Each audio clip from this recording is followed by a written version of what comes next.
کیا یہ کل وزیر آباد پہنچتے ہیں یا پھر راستے میں جو ہے وہ سٹے کرتے ہیں؟ بہت بہت شکریہ، آپ ہمیں اپڈیٹ کر رہے تھے۔ بات کرتے ہیں نعیم اشرف بٹ جو کہ نمائندہ خصوصی ہیں، ان سے ان کے پاس بڑی اہم انفارمیشن بھی تھی۔ بٹ صاحب یہ بتائیے گا مذاکرات کہاں تک پہنچے ہیں، ان میں پیش رفت کیا ہوئی ہے؟ پہلے اس تنظیم کو دہشت گرد قرار دیا گیا، تو اگر دہشت گرد تنظیم ہے تو پھر مذاکرات کیوں کر ہو رہے ہیں؟ ایک پھر یہ بتائیے گا سعد رضوی کے حوالے سے کہ ان کو کہاں پہ لے جایا گیا، کس نے ان سے بات کی، اور جو ان سے بات ہوئی وہ کیا تھی، مذاکرات میں کون کون شامل ہے، دونوں سائڈز کا موقف کیا ہے، ایک فریق کس بات پہ اڑا ہوا ہے، دوسرا کس بات پہ ہے، ڈیڈ لاک اگر ہے تو وہ کس بات پہ ہے، یہ تمام تر تفصیلات بتائیے گا۔ جی علی بھائی، ابھی تک پیش رفت کی اگر بات کی جائے تو پیش رفت ایک ہی ہے ابھی تک کہ پرامن آج کا دن گزرا ہے، اور جو کل ہوا ہے وہ ابھی تک نہیں ہوا، اور یہ بھی پیش رفت ہے کہ جو سعد رضوی جو ہیں وہ پچھلے 15 سے 20 گھنٹے سے وہ اسلام آباد میں ہیں، جیل سے رات کو 3 بجے انہیں لے کر جایا گیا ہے۔ تو یہ میرا خیال ہے یہ بہت بڑی بات تھی، کیونکہ ایک بندہ جو کہ جس کو کالعدم تنظیم کہتے ہیں قرار دیا گیا حکومت کی جانب سے، اس کے سربراہ کو جیل سے نکال کر رات کو 3 بجے اسلام آباد پہنچانا یہ معمولی بات نہیں، اور پھر ملاقات بھی آپ کو یہ بتا دیں کہ غیر معمولی ملاقات تھی، وہ ملاقات بھی اس طرح کی شاید اس سے پہلے ان میں سے کسی کی نہیں ہوئی تھی۔ اور اس میں یہ بھی ایک اضافہ کر لیں کہ ان کے جو کالعدم تنظیم کے شورا کے لوگ ہیں وہ بھی اس ملاقات میں شامل تھے، اور وہ اس وقت وہ بھی اسلام آباد میں موجود ہیں۔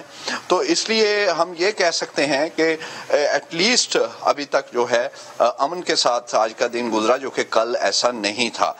دوسری جانب یہ جو مذاکرات کون کر رہا ہے، آپ نے دیکھا ہوگا کہ کچھ ہی دیر پہلے جو ہے وہ ہمارے 7 سے 8 پروگرام میں کرن ناز کے ساتھ فاروق حبیب صاحب تھے جو وزیر اطلاعات ہیں، انہوں نے کرن نے بار بار پوچھا کہ مذاکرات سے وزیر اعظم کی ان کی اجازت سے ہو رہے ہیں، انہیں پتا ہے، تو وہ 10 مرتبہ سوال کا انہوں نے ٹالا، اس کا جواب نہیں دیا۔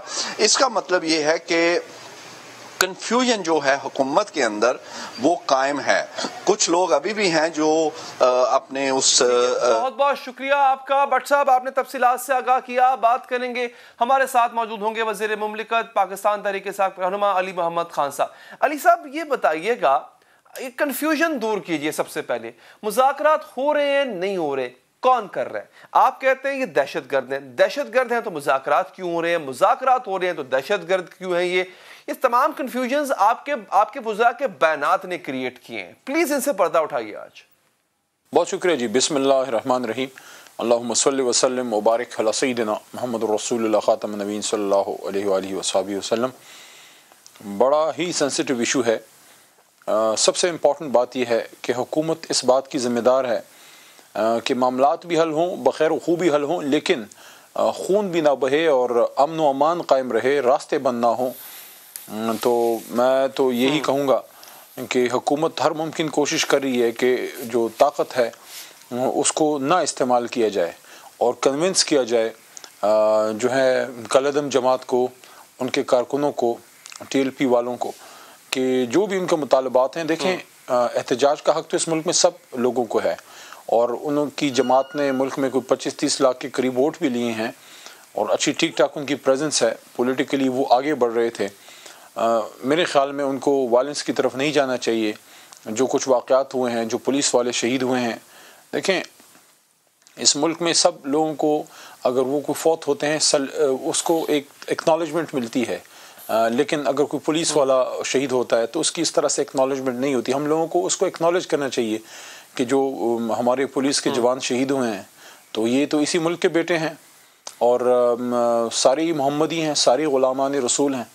تو جو انتظامی امور ہیں اس میں دیکھیں آپ الاؤ نہیں کر سکتے کہ کوئی قانون اپنے ہاتھ میں لے، باقی جو حرمت رسول صلی اللہ علیہ وآلہ وسلم ہے اور جو حب رسول صلی اللہ علیہ وآلہ وسلم خاتم نبیین ہے، عشق رسول ہے، وہ ہم سب میں ہے, وہ کسی کو بتانے کی ضرورت نہیں ہے کہ میں بار بار یہ باتیں تو بڑی کلیئر ہیں, اس میں شاید ہم بات نہ بھی کریں. ہر مسلمان کے دل میں حب رسول صلی اللہ علیہ وآلہ وسلم ہے, اس میں کوئی شک نہیں ہے. لیکن ہم موجودہ صورتحال پہ واپس آتے ہیں. علی صاحب, ابھی کچھ میں آغاز میں عرض کیا کہ کنفیوژن ہے سر. اب دیکھیں فواد چوہدری صاحب کہتے ہیں جب تک سڑکیں خالی نہیں کریں گے مذاکرات نہیں ہوں گے, لیکن خبریں یہ بھی آتی ہیں کہ مذاکرات ہو رہے ہیں. شیخ رشید صاحب بھی کہتے ہیں مذاکرات ہو رہے ہیں.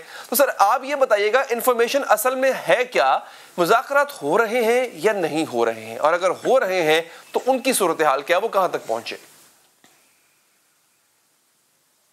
دیکھیں کنفیوژن تو رینکس میں کوئی نہیں ہے. اٹس آل ویری کلیئر کہ امن و امان پہ کوئی کمپرومائز نہیں ہوگی, اور عشق رسول صلی اللہ علیہ وسلم پہ بھی کوئی کمپرومائز نہیں ہے. تو اس میں تو دیکھیں عمران خان صاحب نے انٹرنیشنل سطح پہ جا کے یہ کاز لڑا ہے حرمت رسول صلی اللہ علیہ وسلم کا, کہ جب دنیا میں لوگ رسول اکرم صلی اللہ علیہ وسلم کی جو کچھ بدقسمت جو لوگ ہیں دنیا میں جو بد تہذیبی کرتے ہیں, تو اس سے مسلمانوں کو کیوں دکھ پہنچتا ہے, کیونکہ ہمیں وہ اپنے ماں باپ اور اہل و عیال اور اپنے مال و احباب سب چیزوں سے بچوں سے پیارے ہیں.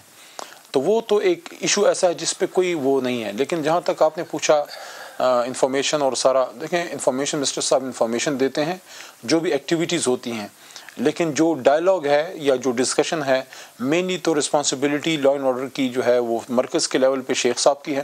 پھر صوبے میں ہمارے پنجاب صوبے میں جہاں ہماری گورنمنٹ ہے, محترم وزیر اعلیٰ جو ہیں بزدار صاحب, اور ساتھ میں جو ہمارے وہاں کے ہوم منسٹر ہیں, لا منسٹر, اور ان کے ساتھ جو بھی ٹیم ہے, خاص کر ماضی میں بھی اور ابھی حال ہی میں شیخ صاحب کے ساتھ جو ہیں تو نور الحق قادری صاحب مذہبی امور کے وزیر, تو بہت سے ذمہ دار لوگ رابطے میں بھی ہیں, کیونکہ دیکھیں وہ بھی پاکستانی ہیں دوسری طرف, وہ ہمیں پتہ ہے اور سب جانتے ہیں کہ مذاکرات حکومت کی طرف سے کون کون سے کر رہے ہیں اور اپنے مطالبات سیاسی انداز میں مذاکرات ہو رہے ہیں یا نہیں ہو رہے ہیں. اس وقت کنفیوژن یہ ہے کہ ڈیڈ لاک ہے, مذاکرات ہو رہے ہیں نہیں ہو رہے ہیں, اس کا آنسر چاہیے. ایک دوسرا سر میں دوبارہ آتا ہوں, فیصل وابڈا صاحب نے بڑی کل ایک مختلف بات کی. انہوں نے کہا کہ یہ معاہدہ کس نے کیا تھا, جو آغاز کا معاہدہ اپریل کی بات کر رہا ہوں, جب جس کا بار بار یہ کالعدم تحریک ذکر کرتی ہے, یہ معاہدہ جن جنہوں نے کیا ان کو پکڑنا چاہیے. وزیر اعظم عمران خان صاحب کو یہ اس چیز سے یا علم نہیں تھا یا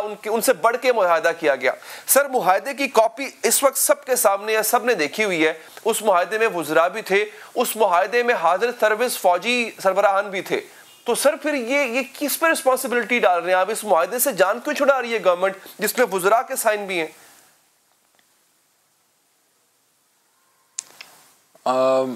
میری اس پہ ایک رائے ہے کہ جو ہمارے وزراء کرام یا ممبران, جیسے اب میں ہوں, میں مذاکراتی کمیٹی میں نہیں ہوں, تو ہم لوگوں کو اس لیے زیادہ احتیاط سے بات کرنی چاہیے کہ جب آپ مذاکراتی کمیٹی میں ڈائریکٹلی نہ ہوں تو آپ کو بہت سی چیزوں کا پتہ نہیں لگتا. تو اپنے آپ سے پھر کوئی بات آپ ایسی کر دیں جس سے مذاکراتی عمل کو یا پورے ایشو کو کوئی خدا نخواستہ نقصان پہنچے, تو اس پہ احتیاط کرنی چاہیے. اب صرف اتنا میں کہوں گا کہ جو بھی جن ہمارے محترم وزراء کرام نے جو معاہدہ کیا تھا, جس میں محترم وزیر مذہبی امور, وزیر داخلہ صاحب, کچھ ذمہ وار افسران اداروں کے وہ تھے, تو انہوں نے ظاہر ہے ایک گو اہیڈ لیا ہوگا. وزیر اعظم صاحب کی اجازت کے بغیر وہ جا کے کمٹ نہیں کر سکتے. جس طرح مرکزی جو ملازمین جن کا کوئی دھرنا تھا, تو وزیر اعظم صاحب کی ڈائریکشن پہ خٹک صاحب, میں اور وزیر داخلہ صاحب پرویز خٹک صاحب کی میں بات کروں, ہم نے جب ان سے معاہدہ کیا تو وزیر اعظم صاحب کی اجازت سے کیا تھا, کیونکہ اور ابھی حال ہی میں دوسرا جو ملازمین کا ایشو, ایک تو پچھلے سال ان کا گریڈیشن اور تنخواہوں کا معاملہ تھا, آپ کو یاد ہوگا. ابھی اس دفعہ یہ 16,000 ملازمین جب وہ سیک ہوئے ہیں ایک حکم کے بعد, جو ہے عدالت عظمیٰ کے ایک حکم کے بعد, تو جب احتجاج کے لیے آئے تو باقاعدہ میں اور خٹک صاحب جب ہم نے ان سے انگیج کیا تو وزیر اعظم صاحب کی اجازت سے اور ان کی پیچھے بیکنگ سے انگیج کیا, اور اس کے بعد ان کے لیے ریویو ہم نے جمع کیا. تو کوئی بھی مرکزی وزراء جو ہیں, میں نہیں سمجھتا کہ وزیر اعظم صاحب کی, لیکن مجھے اس کی ڈائریکٹ انفو نہیں ہے, لیکن میری رائے ہے کہ بغیر اجازت کے وہ اس طرح کمٹمنٹ نہیں کر سکتے. اور ایک اور بھی میں بات کروں, حکومت کوئی بھی کمٹمنٹ کرے پوری کرتی ہے, لیکن میری ریکویسٹ ہوگی یا میری ایک وہ ہوگی کہ دیکھیں آپ کا ایک سیاسی احتجاج احتجاج آپ کا حق ہے، کسی کا بھی ہے، وہ ٹی ایل پی کا بھی ہے، لیکن اگر آپ پرتشدد خدا نخواستہ ہوں گے تو پھر آپ کی بات کرنے والے بھی جو ہیں وہ بھی پھر بات نہیں کریں گے۔ دیکھیں آپ کے ساتھ سمپتی لوگوں کی، میڈیا کی، عوام کی، سیاستدانوں کی تب تک ہے جب تک آپ پرتشدد نہ ہوں۔ خدا نخواستہ جس طرح بھی ہوا بھی ہے، اگر پولیس والے شہید ہوتے ہیں، کچھ لوگ شہید ہوتے ہیں، تو وہ جو ایک رائٹ ہے جو آرٹیکل 19 کا ہے احتجاج کا، وہ سبجیکٹ ٹو اس کے ہے، اسٹیٹ سیکیورٹی کے ہے، ریسٹرکشنز کے ہے۔ تو میں تو دوبارہ یہ کہوں گا، ایک آپ نے اس کی بات کی نا نیگوسیشنز کی، تو وہ میں آپ کو بتا دوں، سیاسی حکومت ہمیشہ نیگوسیشنز کرتی ہے اور ان سے ہمیشہ رابطہ رہتا ہے، اور رابطہ یہ ہے کہ بھئی آپ چلے جائیں پیسفلی، آپ کا ایک حق تھا احتجاج کا سیاسی، کچھ چیزیں ایسی ہیں جو عدالتی ہیں، وہ عدالت کے اس پہ ہوں گی۔ میں سمجھتا ہوں کہ کسی بھی صورت میں پاکستان کے امن و امان کو جو ہے وہ خطرے میں نہیں ڈالنا چاہیے، کیونکہ پھر دشمن اس طرح کے معاملات سے پھر فائدہ اٹھاتا ہے، پھر کوئی تیسرا آ کے آگ لگاتا ہے۔ تو میں تو ابھی یہی کہوں گا کچھ دو چیزیں اور پوچھنی ہیں آپ سے، بڑی امپورٹنٹ ہے سر، احتیاط سے کام لیں اور وہ پرتشدد اس سے ذرا دور رہیں۔ یہ آپ نے جو کہ مذاکرات کا ذکر آپ نے کیا، یہ بڑا امپورٹنٹ پہلو ہے مذاکرات کا۔ مذاکرات کن ٹرمز پہ ہو رہے ہیں، مذاکرات سے مطالبہ کیا ہے؟ سر یہ بات بارہا کی جا رہی ہے کالعدم تحریک لبیک کی جانب سے۔ ابھی میں مفتی منیب صاحب کو سن رہا تھا جو بڑے قریب ہیں کالعدم تحریک کے، ان کی سٹیٹمنٹ، اور اس سے پہلے اولیاء مقبول جان صاحب کی کل کی سٹیٹمنٹ جو کہ گفتگو کرنے گئے بھی تھے دھرنے کے شرکاء سے، وہ بھی بہت قریب ہیں ان کے۔ دونوں کا یہ کہنا ہے کہ کالعدم تحریک لبیک کا یہ مطالبہ ہے ہی نہیں کہ آپ سفیر کو نکالیں، سر دست وہ یہ مطالبہ نہیں کر رہے ہیں۔ تو گورنمنٹ کیوں بار بار یہ کہہ رہی ہے کہ جی یہ مطالبہ کیا جا رہا ہے جو کہ ہم مان نہیں سکتے؟ وہ مطالبہ کر رہے ہیں سعد رضوی کی رہائی کا۔ تو یہ بھی ایک کنفیوژن ہے، میں چاہوں گا ذرا گورنمنٹ اس کو بھی دور کرے۔ وہ یہ کہتے ہیں ہم یہ مطالبہ سفیر والا کر ہی نہیں رہے ہیں فی الحال۔ ہاں یہ اہم بات سامنے آئی ہے، اگر وہ یہ مطالبہ نہیں کر رہے تو یہ اہم ڈیولپمنٹ ہے۔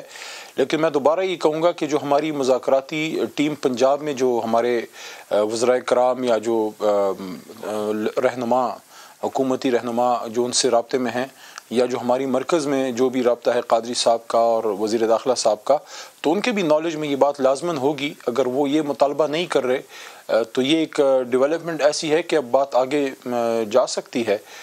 میں دوبارہ یہ کہوں گا کہ چونکہ جو لوگ بشمول میرے جو مذاکراتی ٹیم میں نہیں ہیں، ان کو اپنے سٹیٹمنٹس میں بہت احتیاط کرنی چاہیے، تاکہ وزیر اعظم صاحب، وزیر داخلہ صاحب اور جو ان کے ساتھ وزارت مذہبی امور کے وزیر ہیں محترم قادری صاحب، آپ کافی محتاط ہیں آج، میں تو ان کو ایک موقع مل سکے معاملات کو سلجھانے کا۔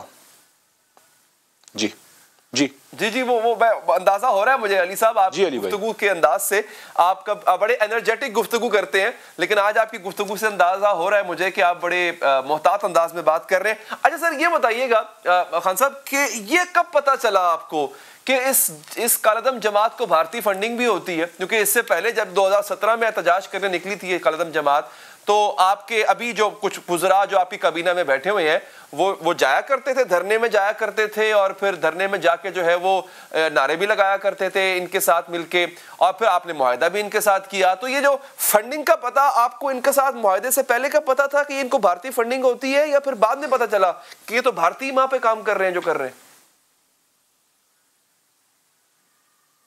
نہیں، فنڈنگ کے حوالے سے میرے پاس کوئی انفارمیشن نہیں ہے، کیونکہ یہ بڑی ایک اہم بات ہے اگر ایسا کچھ ہے۔ میں تو صرف یہ کہوں گا کہ حکومت نے ہمیشہ یہ بات کی ہے کہ آپ احتجاج کریں، آپ کا رائٹ ہے، پیسفل احتجاج سب کا رائٹ ہے، لیکن جب اب قانون کوئی ہاتھ میں لیتا ہے اور جب راستے بند ہوتے ہیں اور جب پولیس پہ خدا نخواستہ حملے ہوتے ہیں، دیکھیں اس میں یہ بھی امکان ہوتا ہے کہ کوئی تیسرا فیکٹر آ کے نقصان پہنچائے۔ تو کبھی ایسے حالات پیدا کیوں ہوتے ہیں یا ہم کیوں کرتے ہیں جس میں کوئی تیسرا آ کے پھر کسی کو بھی بدنام کر سکتا ہے؟ تو ایسے حالات میں جب پولیس والوں کی شہادتیں ہو جاتی ہیں تو آپ مجھے بتائیں حکومت کے پاس پھر راستہ کیا بچ جاتا ہے؟ یہ میں سمجھتا ہوں بڑی ریسٹرینٹ بھی دکھائی حکومت نے اور مزید بھی دکھائے گی، لیکن اگر وہاں سے خدا نخواستہ قانون کو ہاتھ میں لیا جاتا ہے تو پھر آپ نے ریاستی اداروں کی، اپنے املاک کی، اپنے روڈز کی، اپنے اہلکاروں کی، ان کی تو آپ نے حفاظت کرنی ہے۔ جی آج مجھے اندازہ ہے احتیاط بڑی ضروری ہے، لیکن آج مجھے محسوس ہو رہا ہے، پلیز اس کو غلط مت سمجھیے گا، لیکن آج ایویسو ہیں آپ کوسچنز پہ، جو ڈائریکٹ کوسچنز ہیں ان سے ڈائریکٹ آنسر سے آپ ایویسو نظر آ رہے ہیں. لیکن اگر فرض کیجئے میں اگر یہی بات یہاں پہ نواز شریف کی کر لوں، ابھی شروع کر دوں، تو آپ سمیت کسی بھی پی ٹی آئی کے رکن کو نواز شریف کے جائیداد، اس کی فنڈنگ کا ایچی بیچی پتا ہوگی سر. لیکن یہ ایک ایسی بات جو کہ بارہا پی آئی ڈی کے پلیٹ فارم سے، ان کی پریس کانفرنس سے دہرائی گئی سر، ان کو دہرائی گئی. بھارتی فنڈنگ کی بات ایک دفعہ نہیں، کوئی 10 دفعہ دہرائی گئی ہے گورنمنٹ کے وزراء کی اور وزارت اطلاعات کی طرف سے. تو اس کے حوالے سے پھر عوام کو بتایا جائے کہ فنڈنگ ان کو کون کرتا ہے، یہ کیوں کر رہے ہیں سب کچھ، اور کب حکومت کو پتا چلا کہ ان کو بھارتی فنڈنگ ہو رہی ہے. دیکھیں میں اس لیے احتیاط سے بات کر رہا ہوں کہ اس وقت ٹی ایل پی والے روڈز پہ ہیں اور پولیس والے روڈز پہ ہیں. آپ کا جی ٹی روڈ جو ہے وہ اس وقت ٹریفک کے لیے بند ہے اور رینجرز جو ہیں وہ تعینات کر دی گئی ہیں. ایسے حالات میں جب پاکستانیوں کی زندگی دونوں طرف پاکستانی ہیں وہ ایٹ رسک ہوں تو کیا احتیاط نہیں کرنی چاہیے؟ سیاسی بات تو دیکھیں میاں صاحب سے ہماری ذاتی لڑائی نہیں ہے، لیکن سیاسی بات جو آپ کر رہے ہیں فواد چودھری صاحب کیوں نہیں کرتے؟ اس کا تو ڈائریکٹلی جانوں پہ اس طرح امپیکٹ نہیں پڑتا. دیکھیں میں یہ سمجھتا ہوں، میں دوبارہ یہ بات کروں گا کہ حکومت جو ہے وہ ایکسٹریم صبر کا مظاہرہ کر رہی ہے اور کرے گی بھی، لیکن جی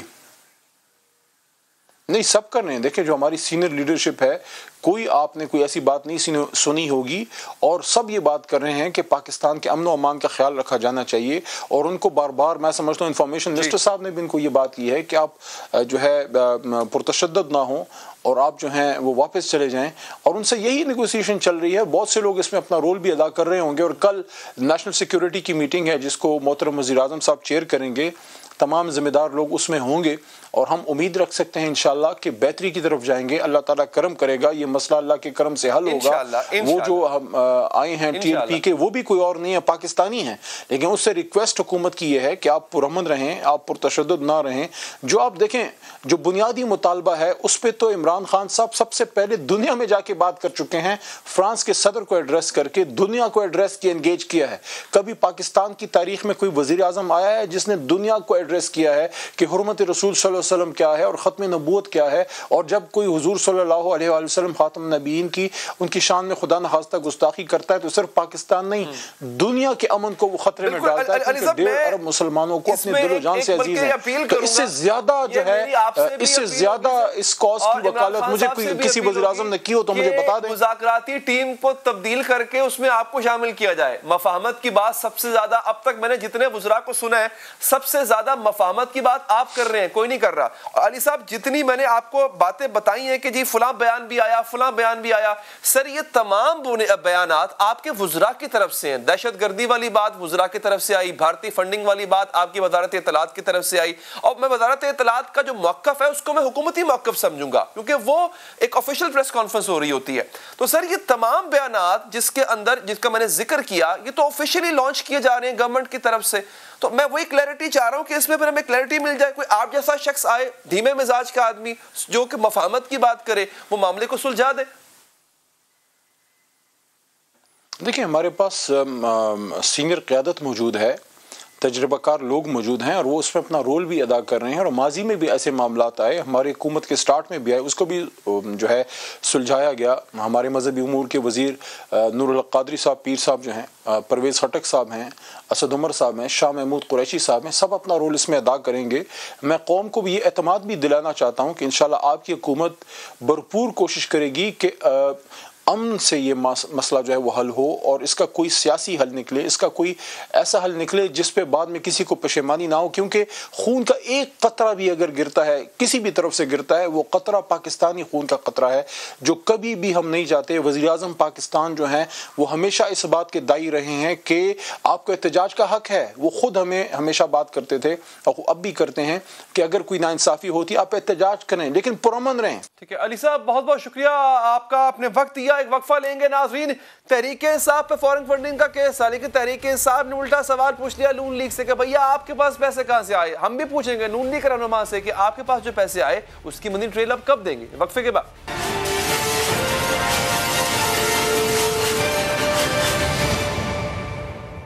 پاکستان کی سیاسی جماعت نے کس سے کتنا فنڈ لیا، پارٹی فنڈ میں کتنا پیسہ آیا، کہاں سے آیا، کس کے ذریعے آیا، یہ ایک ایسا سوال ہے اس کا جواب تو سب جاننا چاہتے ہیں لیکن اپنا حساب کوئی نہیں دینا چاہتا۔ پیپلز پارٹی اور مسلم لیگ نون تحریک انصاف کی جانب سے فنڈنگ کی تفصیلات دینے کا مطالبہ کرتی رہی ہیں، لیکن جواب میں اب تحریک انصاف نے خود ان جماعتوں کے فنڈز پر سوالات اٹھا دیے۔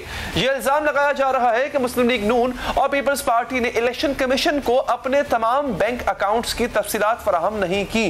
تحریک انصاف مطالبہ کر رہی ہے کہ نون لیگ اور پیپلز پارٹی کے اکاؤنٹس میں جمع کرائے گئے پیسوں کی رسیدیں دی جائیں، شواہد دے دیا جائیں۔ وزیر مملکت برائے اطلاعات فاروق حبیب کا کہنا ہے کہ 3 سال میں 45 کروڑ روپے نون لیگ کے اکاؤنٹس میں آئے، پیسوں کی ادائیگی ہوئی لیکن اس کی تصدیق کے لیے متعلقہ کراس چیک نہیں فراہم کیے گئے۔ فاروق حبیب کے مطابق تحریک انصاف کو اپنے 40,000 ڈونرز کا ریکارڈ پیش کر چکی ہے، لیکن پیپلز پارٹی اور نون لیگ نے ریکارڈ پہ کیا۔ ریکارڈ میں نہ تو یہ سمجھ آ رہی ہے کہ یہ جو 45 کروڑ روپیہ جمع کروانے والے جو لوگ ہیں ان لوگوں کے کراس چیکس کہاں پر ہیں، ان لوگوں کی کوئی ڈپازٹ سلپس وہاں پر موجود نہیں ہیں۔ اگر پیسہ آپ کے بینک اکاؤنٹ میں آیا ہے تو وہ کسی کراس چیک کے ذریعے آیا ہوگا، اس کراس چیک کی فوٹو کاپی آپ کے پاس ہونی چاہیے۔ پارٹی فنڈنگ کیس اس وقت بہت ہی ہائی پروفائل کیس بن چکا ہے۔ اس کی کہانی تقریباً 7 سال پہلے شروع ہوئی تھی۔ تحریک انصاف کے بانی رکن اکبر ایس بابر پارٹی سے منحرف ہوئے اور الزام لگایا کہ تحریک انصاف نے 2009 سے لے کر 2013 تک ممنوعہ ذرائع سے بیرون ممالک سے فنڈز حاصل کیے۔ الزام کے مطابق غیر قانونی غیر ملکی فنڈز میں تقریباً $30 لاکھ 2 آف شور کمپنیوں کے ذریعے اکٹھے کیے گئے اور یہ رقم ہنڈی کے ذریعے مشرق وسطیٰ سے پی ٹی آئی ملازمین کے اکاؤنٹس میں بھیجی گئی۔ یہ الزام بھی لگایا گیا کہ بیرون ملک اکاؤنٹس میں جو فنڈ موصول ہوئے اسے الیکشن کمیشن میں جمع کرائی گئی سالانہ آڈٹ رپورٹ سے پوشیدہ رکھا گیا۔ نومبر 2014 میں اکبر ایس بابر نے اس الزام کے تحت الیکشن کمیشن میں کیس دائر کر دیا۔ اس کیس سے بچنے کے لیے تحریک انصاف تاخیری حربے اختیار کرنے لگی۔ سب سے پہلے تو اس نے الیکشن کمیشن سے کہا کہ آپ کے پاس تحریک انصاف کے اکاؤنٹس کا آڈٹ کرنے کا اختیار نہیں۔ الیکشن کمیشن نے یہ درخواست خارج کر دی تو تحریک انصاف نے اسلام آباد ہائی کورٹ میں درخواست دائر کر دی کہ الیکشن کمیشن کو یہ کیس سننے سے روکا جائے۔ موقف اختیار کیا گیا کہ کیس سننا الیکشن کمیشن کے دائرہ اختیار میں نہیں آتا۔ 2 سال کے بعد 2017 میں اسلام آباد ہائی کورٹ نے فیصلہ دیا کہ سیاسی جماعت کے اکاؤنٹس کی تفصیلات کی جانچ پڑتال کرنا الیکشن کمیشن کا ہی کام ہے۔ اس پر تحریک انصاف نے یہ درخواست جمع کرائی کہ اسے بھی پیپلز پارٹی اور نون لیگ کے اکاؤنٹس تک رسائی دی جائے۔ کیس لٹکایا جاتا رہا یہاں تک کہ 2021 بھی آ گیا۔ 13 جنوری 2021 کو تحریک انصاف نے الیکشن کمیشن کی اسکروٹنی کمیٹی کے سامنے پارٹی فنڈنگ کی تفصیلات جمع کرا دی اور 11 اکتوبر کو الیکشن کمیشن نے تحریک انصاف کی درخواست پر بھی اپنا فیصلہ سنا دیا۔ الیکشن کمیشن نے تحریک انصاف کو نون لیگ اور پیپلز پارٹی کے اکاؤنٹس کا جائزہ لینے کی اجازت دے دی۔ آج الیکشن کمیشن نے ہماری درخواست کو جو ہے وہ منظور کر لیا ہے۔ اب پتہ چلے گا مریم صفدر کو بھی کہ ان کے کتنے پارٹی کے جعلی اکاؤنٹس ہیں۔ اب پتہ چلے گا بلاول کو کہ ان کی پارٹی کے جو ہے وہ کتنے جعلی اکاؤنٹس ہیں جو انہوں نے الیکشن کمیشن سے گوشواروں میں جو ہے وہ چھپا رکھے تھے۔ اب تحریک انصاف کا یہ دعویٰ ہے کہ نون لیگ کے اکاؤنٹس میں آئے 45 کروڑ روپے غیر تصدیق شدہ ہیں۔ اس پر بات کریں گے نون لیگ کے رہنما عطا تارڑ صاحب سے۔ تارڑ صاحب یہ بتائیے گا، اب یہ دعویٰ ہے تحریک انصاف کا جو آپ کی تفصیلات ہیں اس میں آپ نے یہ تو بتا دیا فلاں پیسے اس نے دیے فلاں پیسے اس نے دیے، لیکن سر یہ کوئی حساب کا طریقہ ہوتا تو نہیں ہے؟ آپ کو بتانا پڑتا ہے کہ کس نے کتنے کا چیک دیا، وہ چیک کہاں لینڈ ہوا، کہ اس کی رسید کہاں ہے۔ رسیدوں کا مسئلہ تو آپ کا شروع سے رہا ہے، تو سر اس میں بھی آپ کی رسیدیں غائب ہیں، وہ کیوں نہیں دی آپ نے؟ بہت شکریہ علی حیدر صاحب۔ پہلی بات یہ ہے کہ جواب انکلوسیو ہے یا مفصل ہے، اس کا فیصلہ تحریک انصاف نے اپنی پریس ٹاکس کے ذریعے نہیں کرنا، اس کا فیصلہ الیکشن کمیشن کرے گی۔ اور دیکھیے، ہماری پارٹی جتنا بھی پارٹی کو ڈونیشن آتی ہے یا فنڈنگ آتی ہے، ہم ہر سال اس کا نہ صرف آڈٹ کرواتے ہیں، اور دیکھیے آڈٹ میں ہر چیز طے ہوتی ہے، اور آڈٹ میں ایک ایک پینی کو، ایک ایک پیسے کو ڈیٹیل میں دیکھا جاتا ہے، اور ہم اپنے تمام اکاؤنٹس کی تفصیلات، تمام انفلوز اور آؤٹ فلوز کی تفصیلات باقاعدہ قانون کے مطابق الیکشن کمیشن میں جمع کراتے ہیں۔ اور دیکھیے اس کیس کی بنیاد کیا ہے. اس کیس کی بنیاد یہ ہے کہ کیونکہ فورن فنڈنگ کا کیس چل رہا ہے, اس کا دفاع ہم پیش کرنے سے قاصر ہیں, اس لیے ہم آپ پہ بھی الزامات لگائیں گے اور آپ بھی اپنا جواب دیں. ہم تو بھائی جواب دیتے رہے ہیں, دیتے رہیں گے اور دے رہے ہیں, مگر یہ منطق سمجھ نہیں نہ آتی. یعنی آپ اپنے کیس میں, فورن فنڈنگ کے کیس میں کہیں کہ الیکشن کمیشن کا دائرہ اختیار نہیں, اسٹے آرڈر لے لو. پھر آپ کہیں کہ اسکروٹنی کمیٹی کا ادارہ اختیار نہیں ہے, اسٹے آرڈر لے لو. پھر آپ سپریم کورٹ چلے جائیں اور کہیں کہ اس معاملے کو صیغہ راز میں رکھا جائے. تو جتنی مرتبہ تحریک انصاف اسٹے آرڈر لے چکی ہے, جتنی مرتبہ پروسیس کو اوائڈ کر کے اس سے نکلنے کی کوشش کی گئی ہے, دال میں کچھ کالا ہے.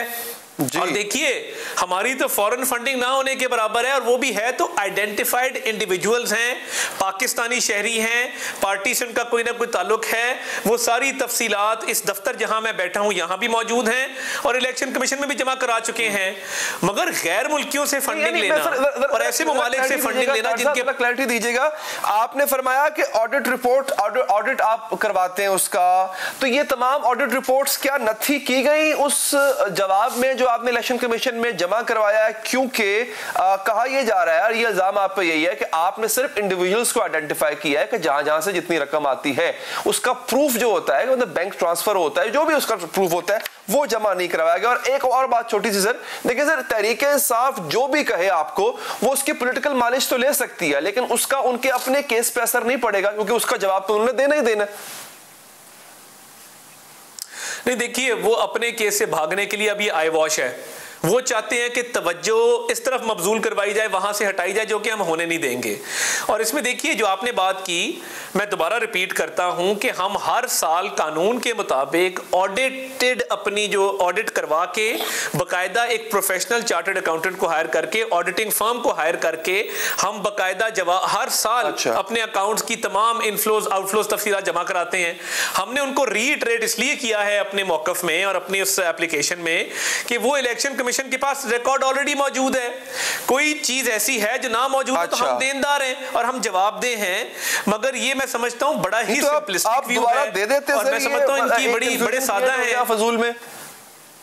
طاہر صاحب سر یہ 450 ملینز کا جو ہے ایک اس میں کراس چیک اور بینک سٹیٹمنٹ آپ دے دیتے, مطلب آپ نے کہہ دیجئے ادھر سے جا کے چیک کر لیں. یہی کام تو حکومت کرتی ہے, ہم حکومت سے کہتے ہیں فلاں چیز دے دیں, وہ کہتے ہیں جی یہ تو فلاں ریکارڈ میں جا کے چیک کر لیں آپ. تو سر اس سے بہتر ہوتا ہے کہ کاغذ ان کے ہاتھ میں تھمائیں, آج آپ اور میں بحث ہی نہ کر رہے ہوتے. فرق ہے, فرق ہے اور فرق بہت واضح ہے کہ جو اکاؤنٹ کنسیل کیے اور جو ٹرانزیکشنز کنسیل کیے ان کو چھپایا گیا تحریک انصاف کی طرف سے, وہ 23 اکاؤنٹ بعد میں نکلے. ہمارے تو اکاؤنٹ سارے ڈکلیئرڈ ہیں اور وہ کوئی ریکارڈ میں نہیں کہہ رہا کہ اسٹیٹ بینک کے پاس ہے یا نیشنل بینک کے پاس ہے, وہ ریکارڈ الیکشن کمیشن کے پاس ہے. الیکشن کمیشن اس ریکارڈ کا کسٹوڈین ہے, جو ریکارڈ ان کے پاس ہم نے آلریڈی جمع کرایا ہوا ہے. تو اس میں کوئی ایسی اچنبے کی بات نہیں ہے. اور دیکھیے میں دوبارہ کہتا ہوں کہ اگر آپ فورن فنڈنگ سے اس طرح پی ٹی آئی والے جان چھڑوانا چاہتے ہیں تو ایسے جان نہیں چھٹے گی. میں ایک ایک پینی, ایک ایک پیسہ جو ہمارے اکاؤنٹ میں آیا ہے مسلم لیگ نون کے, اس کا باقاعدہ سورس موجود ہے, اس کی باقاعدہ تفصیلات موجود ہیں, اس کی ایک ایک چیز اکاؤنٹڈ فار ہے, قانون کے مطابق ڈکلیئرڈ ہے, کوئی اس میں ایسی انڈسکلوز بات ہے ہی نہیں. اب اگر فورن فنڈنگ کی وہ نموشی مٹانے کے لیے یہ کام کیا جا رہا ہے تو میرا تو یہ مطالبہ ہے کہ ان تمام کیسز کے فیصلے جلد از جلد الیکشن کمیشن کر دے تاکہ دودھ کا دودھ اور پانی کا پانی ہو جائے. ٹھیک ہے طاہر صاحب, بہت بہت شکریہ, آپ نے وقت نکالا. ایک وقفہ لیتے ہیں. نصر ٹاور گرانے کا حکم دے دیا گیا, کہا گیا کہ باقی کراچی میں تجاوزات کو گرایا جائے. گرا تو دیا جائے گا, لیکن جن کی وجہ سے, جن کی بے ایمانی کی وجہ سے سب کچھ ہوا, وہ کہاں ہے, ان کے خلاف کارروائی کون کرے گا, اس پر بات کریں گے وقفے کے بعد.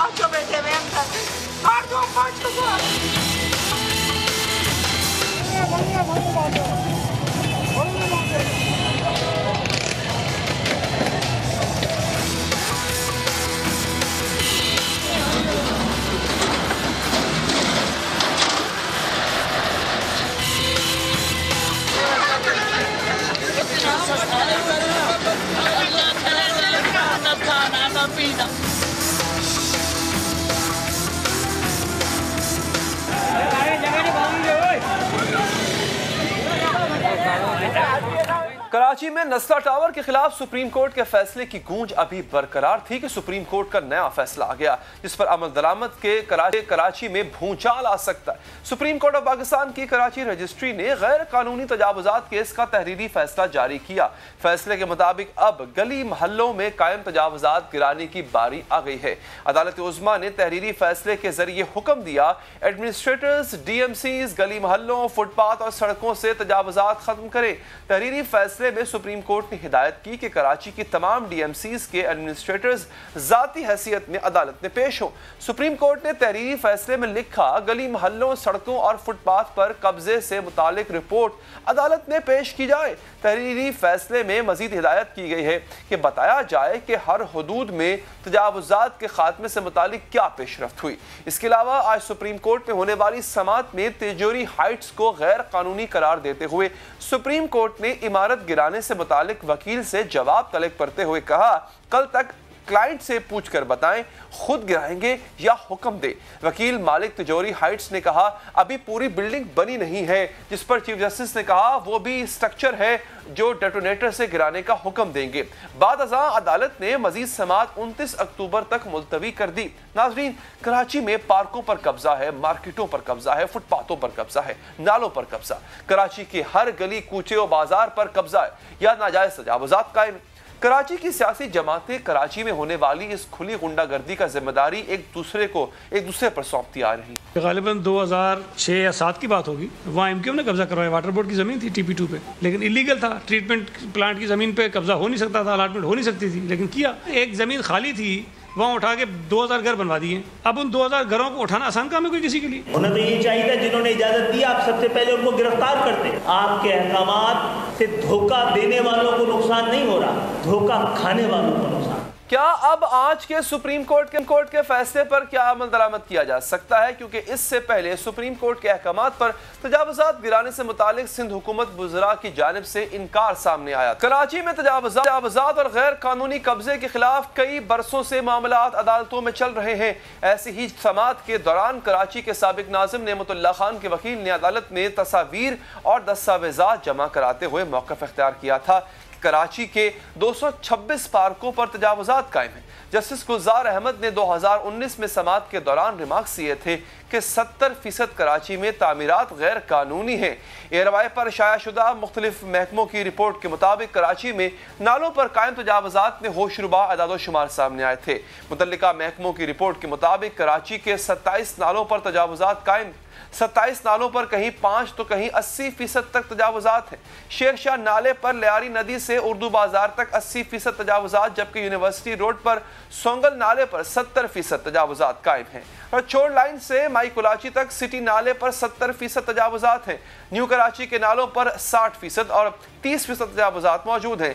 اسی طرح لیاری ہارون آباد نالے پر 30% تجاوزات موجود ہیں۔ دستاویزات کے مطابق پہلوان گوڈ نالے پر 30% تجاوزات قائم ہیں۔ 13.5 کلومیٹر طویل گجر نالے پر بھی ہزاروں گھر موجود تھے۔ گجر نالے اور اورنگی نالے اور سپریم کورٹ کے احکامات پر آپریشن کیا گیا، جس پر پولیس اور انتظامیہ کو سخت مزاحمت کا سامنا بھی کرنا پڑا تھا، مگر گزشتہ ماہ کے KMC کے حکام نے دعویٰ کیا کہ انسداد تجاوزات آپریشن مکمل ہونے کے قریب ہے، جبکہ متاثرین کو پالیسی کے تحت معاوضہ بھی دیا جا رہا ہے۔ کراچی میں تجاوزات کا ذمہ دار کون ہے، اس پر بات کریں گے۔ سابق ایڈیٹر کراچی فہیم زمان صاحب ہمارے ساتھ موجود ہیں۔ فہیم صاحب، شکریہ آپ کا۔ بہت بڑا آرڈر ہے، بہت ہی اسٹریٹ فارورڈ حکم ہے جس پر عمل درآمد ہوگا۔ گلی کوچوں میں بھی اب تجاوزات ختم کیے جائیں گے، لیکن یہ ختم تو کر دیے جائیں گے، بتائیے گا اس کا جو ذمہ دار تھا وہ کون ہے، اس کو کب پکڑا جائے گا، کس جماعت نے، کس گروہ نے اس کی سرپرستی کی، اس میں اکمپلس تھا، اس کو کب پکڑا جائے گا؟ آپ کی بات کا جواب دینے سے پہلے میں ایک بات کہنا چاہوں گا۔ مجھے دکھ اس بات کا ہے کہ اس وقت تمام میڈیا پہ اور پولیٹیکل پارٹیز جو ہیں وہ سپریم کورٹ کو اور چیف جسٹس گلزار احمد صاحب کو جو ہے نا وہ ولن بنا کے پیش کر رہی ہیں۔ دیکھیے، جہاں تک آپ کا جو سوال ہے کہ اس کا اکمپلس کون تھا، دیکھیے کراچی سب سے زیادہ ٹیکس دینے والا شہر ہے، یہ تو سب جانتے ہیں۔ اس کا مطلب یہ ہوا کہ سب سے زیادہ وسائل بھی اسی شہر میں ہیں، اور یہ بھی حقیقت ہے کہ شاید جتنی کرمنالٹی یا جرم کراچی میں ہے وہ پاکستان کے کسی اور شہر میں نہیں ہے۔ کراچی میں طرح طرح کی مافیاز آپریٹ کر رہی ہیں، ٹینکرز مافیا، مطلب ہر طرح کی. اس کا جو کہنا چاہیے سر کا تاج ہے وہ لینڈ مافیا، یہ بلڈرز مافیا ہے. کراچی کی زمین بہت قیمتی ہے، پاکستان میں سب سے زیادہ قیمتی زمین کراچی میں ہے. اس زمین کو، اور چونکہ خریدار موجود ہیں نا، ہاؤسنگ یونٹس نہیں ہیں، ریاست کو جو کام کرنا چاہیے تقریباً 80,000 سے لاکھ یونٹس سالانہ کراچی میں عوام الناس کو نئے گھر چاہیے، وہ نہیں بن رہے. آپ نے اٹھا کے بیریر ٹاؤن اور ڈی ایچ اے سٹی وہ بنا دیا جہاں پر اگلے 20 سال تک کسی نے رہنا نہیں ہے. تو وہ پیسہ جو نارتھ کراچی، نارتھ نظام آباد اور فیڈرل بی ایریا اور نیو کراچی کے سرجانی میں لگتا تھا، وہ آپ نے سائفن آف کر لیا. تو اس ساری چیز سے جو بلڈرز مافیا ہے اس کو کھل کھیلنے کا موقع ملا. اچھا دیکھیے، جسٹسز جو ہیں وہ مطلب چیف جسٹس گلزار احمد صاحب ہو گئے، وہ کراچی میں بڑے پلے، یہیں پڑھا، یہیں پر وکیل بنے، یہیں پر جج بنے، یہیں سے سپریم کورٹ گئے اور آج چیف جسٹس ہیں. اسی طرح سے جسٹس مقبول باقر ہو گئے. قاضی امین آتے ہیں Pakistan institute of labour education and research کے، اس میں گیسٹ ہاؤس میں ٹھہرتے ہیں.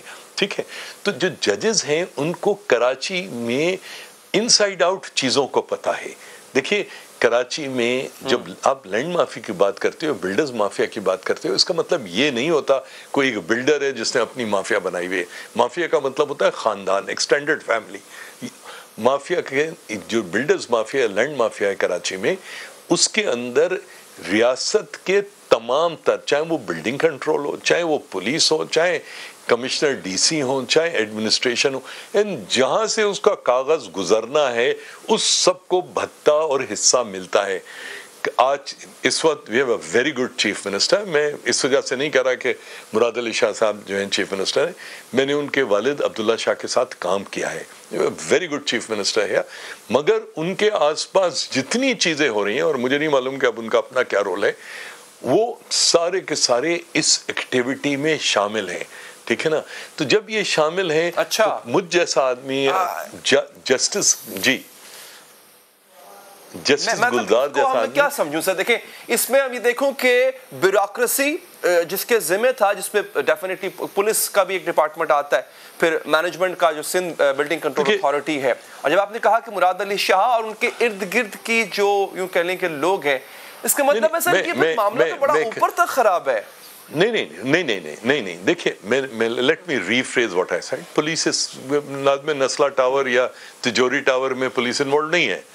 دیکھیے جب ایز بلڈر فہیم زمان کوئی پروپوزل بھیجتا ہے، کوئی سبمٹ کرتا ہے پلان کہ بھائی میں یہاں اس پلاٹ کے اوپر یہ بلڈنگ بنانا چاہتا ہوں، تو سندھ بلڈنگ کنٹرول اتھارٹی جو پہلے کراچی بلڈنگ کنٹرول اتھارٹی ہوتی تھی، جس کا میں چیف ایگزیکٹو رہا ہوں خود، ٹھیک ہے، وہ بنیادی طور پہ دو کام کرتی ہے. ایک ٹیکنیکل اس میں فارم میں اس کو چیک کرتی ہے کہ بھائی اسٹرکچر صحیح ہے، آرکیٹیکچرلی صحیح ہے، کوئی انکروچمنٹ کسی اور پہ تو نہیں ہو رہی، ہوا کا مسئلہ تو نہیں ہے کسی اور کے لیے، جو فلور ایریا ریشو ہے اس کو تو وائلیٹ نہیں کیا جا رہا. یہ ٹیکنیکل چیزیں. دوسری چیز وہ اس کی ذمہ داری ہے جو لینڈ اوننگ ایجنسی، چاہے وہ کے ڈی ہے، چاہے کے ایم سی ہے، چاہے سندھی مسلم کوآپریٹو ہاؤسنگ سوسائٹی یا کوئی اور پی ایس ایچ ایس ہے، ان کو بھیجنا کہ بھائی یہ فہیم زمان صاحب نے یہ ایک پلان سبمٹ کیا ہے، آپ دیکھ کے بتائیے زمین واقعی میں ان کی ہے یا نہیں ہے. دیکھیے ایزمنٹ ایکٹ 1882 وہ یہ کہتا ہے کہ سڑک اگر میرے اور آپ کے گھر سے ہم آپ کی جائیداد پہ سے اگر پبلک کا راستہ 25 سال گزرتا ہے، سڑک تو بہت دور کی بات ہے، اس کو ختم نہیں کیا جا سکتا. تو سڑک تو بالکل ایک گناہ کبیرہ ہے کہ آپ نے سڑک کو ختم کر دیا. ٹھیک ہے فہیم صاحب، بہت بہت شکریہ آپ کے قیمتی وقت کا. پروگرام کا وقت یہاں پر ختم ہو جاتا ہے، مجھے دیجیے اجازت، اللہ نے کے بعد.